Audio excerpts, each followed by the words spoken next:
আমার মাথা ঘুম হয়ে গেছে। হ্যালো এভরিওয়ান, আরও একটা নতুন ব্লগে আপনাদের সবাইকে অনেক অনেক ওয়েলকাম। আশা করি আপনারা সবাই খুব ভালো আছেন, সুস্থ আছেন। আমরাও ভালো আছি। আজকে রবিবার, আমাদের সকালবেলা বাজার করে আনতে হয়। আমি সকালে রান্না চাপালাম, আর মধু বাজার করে এনে এখন মাছ কাটতে শুরু করেছে। আর আজকে আকাশটা দেখুন কত সুন্দর, একদম রোদ ঝলমলে আকাশ। ভাবছি বিকেলের দিকে একটু ঘুরতে বেরোবো। আর কদিন ধরেই তো একটু হালকা হালকা মেঘলা মেঘলা বৃষ্টি বৃষ্টি হচ্ছিল, তাই বেরোতে পারিনি। আর মধু তো সারা সপ্তাহ অফিস থাকে, ওই মাঝে মধ্যে যেদিন রোদ ওঠে সেদিন আমি মেয়েকে নিয়ে বেরোই। আর শনি রবি ছুটি থাকলে তখনই দুজনে একসাথে বেরোতে পারি মেয়েকে নিয়ে। তো আজকে এখন বাজে 10:30, মধু বাজার করে নিয়ে এসে এই বড় বড় মাছগুলো কাটতে অনেকটা সময় লাগবে। ও মাছ কাটছে আর আমি এদিকে গ্যাসে রান্না চাপাই। এখন আমি সুজি রান্না করব, আর মধু তো মাছ কাটছে, ওর মাছ কাটতে অনেকটা সময় লাগবে, খিদেও লেগে গেছে ওর। আর বাজার থেকে অনেকটা পরিমাণ মাছ নিয়ে এসছে। শনি রবিবার আমাদের দুদিনই বাজার করতে যেতে হয়, অনেকটা পরিমাণ মাছ, মাংস, সবজি এগুলো সব আনতে হয়, তবেই আমাদের সারা সপ্তাহ চলে। আর এই রুই মাছটা তো সবসময় পাওয়া যায় না, তাই জন্য রুই মাছটা একটু বেশি করে আনতে হয়। তবে এই 2 বছর পর প্রথম সিলভার কার্প মাছ আনলো। বাজারে সিলভার কার্প মাছ পাওয়া যায়, কিন্তু রুই মাছ আর সিলভার কার্প দুটোরই দাম সমান, $150। এই জন্য রুই মাছটাই আমরা নিয়ে আসি। তবে ও আজকে সিলভার কার্পটাও নিয়ে এসছে, দুটোই একই দাম। তো বললো যে অনেক দিন পর সিলভার কার্প মাছটা খাবো, নিয়ে আসি তাহলে। এই জন্য আজকে নিয়ে এসছে, সিলভার কার্পও এনেছে আর রুই মাছও এনেছে। তো এতগুলো মাছ কাটতে তো অনেক সময় লাগবে।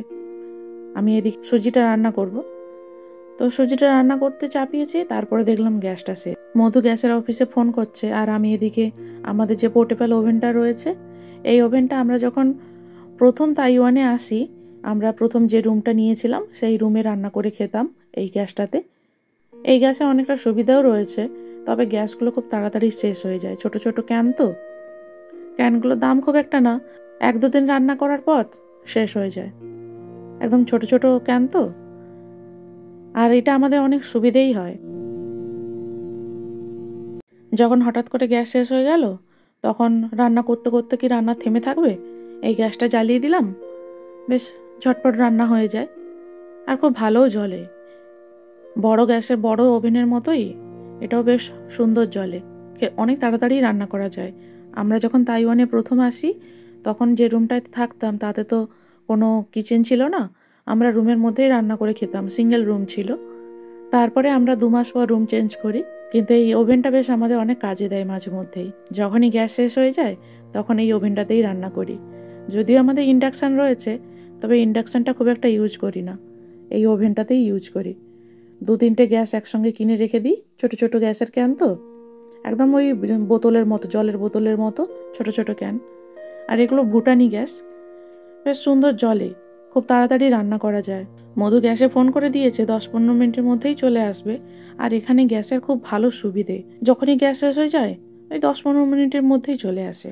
শুধু একবার ফোন করে বলে দিতে হয়, কেননা এই গ্যাসের যে রেজিস্ট্রেশনটা বাড়ির মালিকের নামেই করা রয়েছে, কিন্তু আমাদের ফোন নাম্বারটা অ্যাড করা রয়েছে। যখনই আমরা ফোন করলাম, ওদের সমস্ত ইনফরমেশান ওখানে উঠে যায়, কোন রুম থেকে ফোন করা হয়েছে, কোন অ্যাড্রেস থেকে, সমস্ত কিছু। তো ওরা জাস্ট আমাদের বিল্ডিংয়ের সামনে এসে দাঁড়িয়ে থাকে, মধু যায় নিচে 6তলা থেকে নামে, গিয়ে ওদেরকে নিয়ে আসে ওপরে। ওরা সিলিন্ডারটা মাথায় করে নিয়ে আসে। একদম 6তলায় উঠতে কতটা কষ্ট হয়, তারপরে ওরা মানে একদম রুমে পৌঁছে গ্যাসটা, সিলিন্ডারটা চেঞ্জ করে তারপরে নতুন সিলিন্ডার লাগিয়ে আবার পুরনো সিলিন্ডারটা ওরা সঙ্গে করে নিয়ে যায়। 6তলা ওই 16 কেজির সিলিন্ডার নিয়ে ওঠা কতটা কষ্ট। তারপরেও কিন্তু ওদের কাছে একটা ব্যাগ থাকে, মানে ওদের নিজস্ব পার্সোনাল ব্যাগ, ওদের জিনিসপত্র থাকে। কিন্তু সেই ব্যাগটাও যদি হেল্প করার জন্য ওদের কাছে মানে চাওয়া হয় যে আপনি তো নিয়ে সিলিন্ডার নিয়ে উঠছেন, আপনার অসুবিধা হবে, ব্যাগটা আমাকে দিন, আমি ধরছি, তারপরেও ওরা দেবে না কাউকে, ওদের কাজ ওরা নিজেরাই করবে। তো ওরা আসে, রুমে এসে সিলিন্ডারটা লাগিয়ে দিয়ে নতুন সিলিন্ডার লাগিয়ে দেয়, পুরনো সিলিন্ডারটা ওরা নিয়ে যায়। আর এটা 16 কেজির গ্যাস। এখানে তাইওয়ানে আমাদের যে গ্যাসগুলো আমরা সব 16 কেজি সিলিন্ডার ইউজ করি। ওরা একদম সুন্দর করে লাগিয়ে দিয়ে যায়। তারপরে মধু একবার চেক করে নেয়, আমার গ্যাস জ্বালাতে খুব ভয় লাগে, তারপরেও মধুকে একবার চেক করে নিতে বলি ভালো করে। মধু চেক করে নেয়, তারপরে আমি রান্না চাপাই। আর এখানে আমাদের আজকে গ্যাসের দাম পড়েছে $705। ওই ভারতীয় টাকায় প্রায় 2100 টাকার মতো। দামটা একটু বেশি ইন্ডিয়ার থেকে। ইন্ডিয়াতে যেমন 14 কেজির গ্যাস পাওয়া যায়, কিন্তু এখানে 16 কেজির গ্যাস। তবে এখানে দামটা অনেকটাই বেশি তুলনামূলকভাবে। আর 6তলায় এই গ্যাসের সিলিন্ডার নিয়ে ওঠা, আমরাই ওঠার সময় কত কষ্ট হয়। নামার সময় তো চটপট নেমে যাই, কিন্তু 6তলা থেকে নিচ থেকে ওপরে ওঠা কতটা কষ্ট আমরা তো রেগুলার যাতায়াত করি, আমরাই বুঝি। আর তার সঙ্গে আমরা যখন এই এত বাজারপত্র করে নিয়ে আসি, 6তলায় উঠতেই আমরা হাঁপিয়ে যাই। আর সেখানে 16 কেজির সিলিন্ডার নিয়ে উনি উঠলেন, খালি সিলিন্ডারটা নিচে নামিয়ে নিয়ে চলে যায়। খালি থাকলে কতটা কষ্ট হয় না, কিন্তু এই যে ভর্তি সিলিন্ডার নিয়ে ওপরে ওঠা, এটাই কতটা কষ্ট 6তলার ওপরে। তা আমাদের তো কোনো লিফট নেই, 6তলা পর্যন্ত বাড়িতে বেশিরভাগই লিফট থাকে না তাইওয়ানে। এখানে সব ওই সিঁড়ি দিয়েই ওঠানামা করতে হয়। 6তলার বেশি যে সমস্ত বাড়িগুলো রয়েছে সেগুলোতে লিফট রয়েছে, কিন্তু 6তলা পর্যন্ত যে বাড়িগুলো রয়েছে সেগুলোতে কোনো লিফট থাকে না, সব সিঁড়ি দিয়েই ওঠানামা হয়। তো এখানে গ্যাসের দামটা খুব বেশি, অনেকটাই বেশি। তবে আমাদের এই গ্যাসগুলো 2 মাস হয়ে যায়, 2 মাস 5 দিন 10 দিন 15 দিন এরকম হয়ে যায়। রান্নাঘরটা অনেকটাই ময়লা হয়ে গেছে, আর মেয়েকে দেখতে দেখতে আর কাজের চাপে আর হয় না সব ঘরদোর মোছামুছি করতে। ঝাড়ু দিয়ে দিই, মোছার একটা সময় হয় না। আর আজকে সকালবেলা এখনো পর্যন্ত মানে এই সবে উঠে রান্না বান্না সব রেডি করতে হবে, তার আগে ঘরদোর ঝাড়ু দেবো।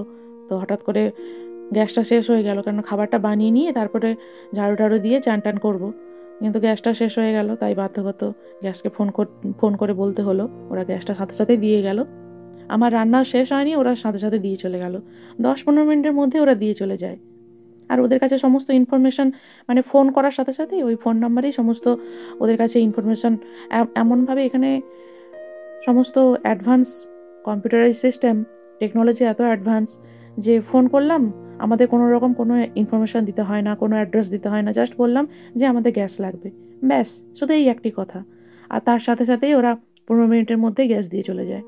ভাবুন কত ভালো সুবিধে। আর আমি যখন কলকাতাতে থাকতাম তখন আমার গ্যাসের বুকিং করলে তারপরে এখন 3 দিন 4 দিন, কোনো সময় 1 সপ্তাহ পরেও গ্যাস দিয়ে যেত। আবার মাঝে মধ্যে কী হতো, পুজোর সময়, বিশেষ করে দুর্গাপুজোর সময়, তখন একবার কি হয়েছে, আমার তো গ্যাস দুর্গাপুজোর 15 দিন পরে গ্যাস দিয়ে গেল। তখন শুধু আমার নয়, অনেকেরই সমস্যা হয়েছিল।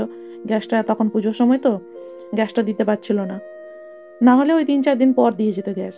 আর ওই 3-4 দিন আমি কলকাতায় যখন থাকতাম তখন আমার একটা ছোট্ট ওভেন ছিল, সেই ছোট্ট ওই গ্যাসের সিলিন্ডারগুলো কিনতে পাওয়া যায়, সেগুলো আমি ইউজ করতাম। আমার সবসময় রুমে রাখা থাকতো, যখন গ্যাস শেষ হয়ে যেত আমি ওই ছোট্ট সিলিন্ডার ইউজ করতাম। আর এখন তো এখানে আসার পর আমাদের ওই পুরনো ওভেনটা, পোর্টেবল ওভেনটা রেখে দিয়েছি, যখন দরকার হয় তখন জ্বালিয়ে নিই, ওই 10-15 মিনিটের জন্য। আর 10-15 মিনিট পরে আবার তো দিয়েই চলে যায়, অসুবিধা হয় না। তবে যে কোনো দিন যদি রাত্রে শেষ হয়ে যায় তখন আর রাত্রে ফোন করা হয় না। তো তারপরে কোনো দিন আমরা ট্রাই করেও দেখিনি যে রাত্রে দিয়ে যাবে কিনা, না হয়তো রান্না করতে করতে রাত্রি 9টা-10টা বেজে গেছে, তখন আর ফোন করি না। তখন ওই পোর্টেবল ওভেন দিয়ে চালিয়ে দিই, পরের দিন সকালে ফোন করে দিই, ওরা সাথে সাথে দিয়ে চলে যায়। খুব ভালো এখানকার সুবিধাগুলো, খুব অ্যাডভান্স এদের। তো আমাদের মেয়ে উঠে গেছে, ওকে ওর বাবা কোলে নিয়ে একটু খেলাচ্ছে। মধুর সব মাছ টাছ কাটা হয়ে গেছে, আমাদের সকালের খাওয়া দাওয়া এখন হবে। আর যে বাজারগুলো নিয়ে এসছে সেগুলো একটু আপনাদেরকে দেখাই। আপনারা তো দেখেন প্রত্যেক সপ্তাহে আমাদের কি কি বাজার হাট থাকে, সবজি টবজি এগুলো বেশি করেই আনতে হয়। ও মা, তুমি কি করছো মা? তুমি কি করছো? ঘুম হয়ে গেছে? ওরে বাবা, আমার মাথার ঘুম হয়ে গেছে। খাওয়া দাওয়া করে নাও, খাওয়া করে নাও, খেয়ে নাও, খেয়ে নাও, খেয়ে নাও, খেয়ে নাও মা, খেয়ে নাও, খেয়ে নাও। নতুন নতুন সব জিনিস শেখে, নতুন নতুন জিনিস তাকাও। ওরে বাবা, আমার মাথা ঘুম হয়ে গেছে, আমার মায়ের ঘুম হয়ে গেছে, শুয়ে গেছে আমার মা। তবু একবার আপনাদের দেখাই, এই যে ডিম টিম নিয়ে এসছে। আর জানেন তো এখানে ডিম কেজি দরে বিক্রি হয়। এখানে অনেক সবজি ওই পিস হিসাবে বিক্রি হয়, কুমড়ো, লাউ এগুলো পিস হিসাবে বিক্রি হয়। আবার এই ডিম আবার এখানে কেজি দরে বিক্রি হয়। আজকে অনেক সবজি নিয়ে এসছে, আর যেহেতু মধুর ওই শরীর খারাপের পর থেকে এখন সবজিটা একটু বেশি খাওয়া হয়, তার সঙ্গে মানে সেদ্ধ ঝোলটাও খাওয়া হয়। এখন তেল মশলাটা খুব কম ব্যবহার হচ্ছে। আর এই কলা তো আমাদের প্রত্যেক সপ্তাহেই থাকে, এই কলাটা মেয়ের জন্য নিয়ে আসতে হয়। আমি কলা খেতে খুব পছন্দ করি, আর মেয়ের জন্যও নিয়ে আসতে হয়। এই জন্য পুরো 1 ছড়া দেখে কলা নিয়ে চলে আসে। মেয়েকেও খাওয়ানো যায়, আমিও খাই। আর মেয়ে তো খায় বলতে ওই একটুরা খায়, তারপরে এখন আর খেতে চায় না। মাঝে মধ্যে খুব ভালো খায়, আবার মাঝে মধ্যে খেতে চায় না। আর নিয়ে এসছে এই যে শাক, এই পালং শাকগুলো এক আঁটি $40 নেয়, কিন্তু বেশ খুব সুন্দর টাটকা, এতটুকু কাদা থাকে না। এরা এই পালং শাক মানে শাক সবজি এত সুন্দর পরিষ্কার করে ধুয়ে বিক্রি করে। লোকাল মার্কেট, অথচ কোনো বড় সুপার মার্কেট না, লোকাল মার্কেটে একদম পরিষ্কার পরিচ্ছন্নভাবে সমস্ত শাক সবজি বিক্রি হয়, একটু ধুলো কাদা থাকে না। শুধু ওই আলু আর গাজর এই দুটোই ময়লা থাকে, বাকি সমস্ত সবজি একদম সুন্দর পরিষ্কার।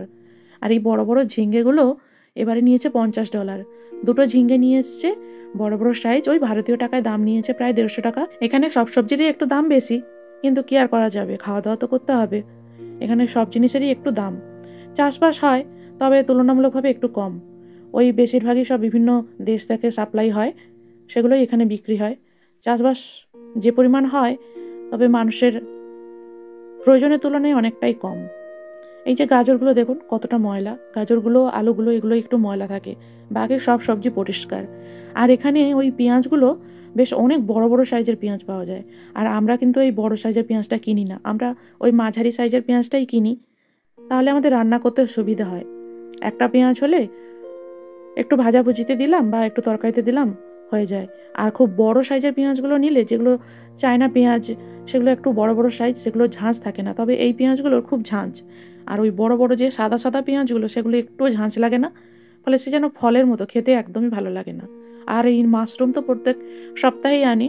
মাশরুম এখানে অনেক রকমের ভ্যারাইটি পাওয়া যায়। আমরা ওই গ্রামে তো আমাদের ধান চাষে জমি ছিল, ফলে খড়ের গাদায় অনেক মাশরুম হতো, সেগুলো খেতে খুব ভালো লাগতো। এই মাশরুমগুলো যেন খুব একটা ভালো লাগে না, সেই মাশরুমের যে স্বাদ আর এই স্বাদ খুব অনেক পার্থক্য, সেগুলোই যেন আমার খুব ভালো লাগে। তবে এখানে তো এইগুলোই পাওয়া যায়, তাই আমরা এগুলোই খাই। আর এবারে পেঁপে নিয়ে এসছে, তাইওয়ানে আমরা প্রায় খোঁজ করেছি, কাঁচা পেঁপেটা সবসময় পাওয়া যায় না। ওই বড় বড় সাইজের পাকা পেঁপে পাওয়া যায়, কিন্তু কাঁচা পেঁপেটা খুব কম পাওয়া যায়। তো এবারে দেখলাম কাঁচা পেঁপেটা বেশ ভালোই বিক্রি হচ্ছে। অনেকে কি করে, ওই যে মাংসের দোকান নিয়ে বসে, তাদের হয়তো বাড়িতে কোনো সবজি হয়েছে, সেগুলো নিয়ে পাশে আবার বসে পড়ে, মানে মাংস বিক্রি করছে, আবার সাইডে ওই সবজি 2-4টে রেখে দিয়েছে, তাদের গাছের সবজি, সেগুলোই আবার বিক্রি করে দেয়। তো দেখলাম যে পেঁপেও বিক্রি করছে, তাই মধু পেঁপে নিয়ে এসছে। তো আমার রান্নাটা হয়ে গেছে, তো মধুর মাছটা সব কাটা হয়ে গেছে, ও মেয়েকে নিয়ে খেলাচ্ছে। এখন আমিও ওদেরকে খাওয়া দাওয়াটা দিয়ে দিই। সুজিটা রান্না হয়ে গেছে, সুজিটা এখন আমি ওদেরকে দিয়ে দিই। আর একটু কম মিষ্টি দিয়ে বানিয়েছি, যেহেতু ওদের মিষ্টি খাওয়াটা একটু বারণ রয়েছে, তাই ওদেরকে খাবার দাবার দিয়ে আমি এখন রান্না চাপিয়েছি। আমাদের দুপুরে রান্না হবে। এই মাছ টাছ কাটতে কাটতে আমাদের বেলা 11টা 11:30 বেজে যায়। তারপরে এবার রান্না বান্না করতে করতে, খাওয়া দাওয়া করতে করতে সেই দুপুর 2টো 2:30 এরকম বেজে। মেয়ে তো উঠে পড়েছে, ওকে ওর বাবা নিয়ে খেলাচ্ছে। ওদেরকে খাওয়া দাওয়া দিয়ে দিয়েছি, আমি এখন রান্না চাপিয়েছি।